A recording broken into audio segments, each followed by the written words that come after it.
And it seems to me, talking of debates, that the catalyst for all this mayhem in the last 3.5 weeks was, of course, the CNN debate, where Joe Biden became the emperor with no clothes in front of the American people. And it was very clear. Now, I remember watching that live, and I saw John King at CNN, who I used to work with over there. And I've never known him be quite so instantly scathing of something he'd just seen involving a Democrat president as he was that night. And I knew then it was basically over, just a question of time. But it does make, I think, the debate between Donald Trump and Kamala Harris on September the 10th potentially even more consequential and even more gigantic, doesn't it? I think you have a perfect analysis. I think you really know what's going on. And I know the show's being shot from New York, so clearly you're pulling in the zeitgeist of America in this conversation. He can't treat her the same way that he treated Biden. He will not be given that benefit. And in the end, the rules that Biden forced on him turned out to work in his favor because you couldn't hear his comments, the constant undercutting as Biden was speaking. I don't know if that debate's going to happen. I don't even believe that ABC knows that debate's going to happen. I think they may put it off. I think it'll be the most watched and most entertaining debate of all time. I think it could be the most negative debate of all time because the two of them will just go at each other and at each other. And what we haven't mentioned is the impact after the election. And that's what I really am most concerned about and why I do so many interviews like this.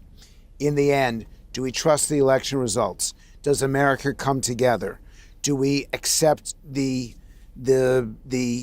result and do we move on?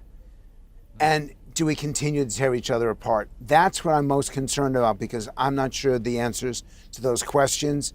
I know what Brexit did to the debate in the UK, and I believe it's going to be even rougher over here, Trump versus Harris. And pray for us, Piers, because we're a great democracy. You know what, though? And you know what?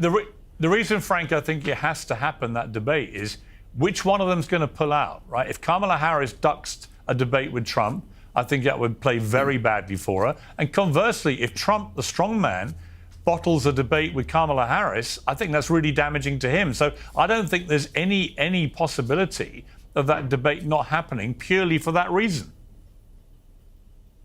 Yeah, but Trump's already raised that he doesn't want ABC to do it. He wants Fox to do it. So his claim will be, I don't trust the network. They're biased. They're hostile to him. That won't hold water. But to Trump's voters, that'll be acceptable enough. And in the end, under Biden, there was only 4% of Americans, that's it, who are undecided. That undecided number has gone up a little bit because we have a new candidate, still only 6 or 7%. So we're going to spend $2 billion and hold all these debates in the Democratic convention, basically trying to move 6% of 3 key states, Michigan, Wisconsin, and most importantly, Pennsylvania. That's an awful lot of money. That's an awful lot of airtime for literally 1/4 of 1% of America. It's incredible when you put it like that. Frank Luntz, brilliant to talk to you. One of the smartest political strategists in America. I really appreciate it. Thank you. Appreciate it too.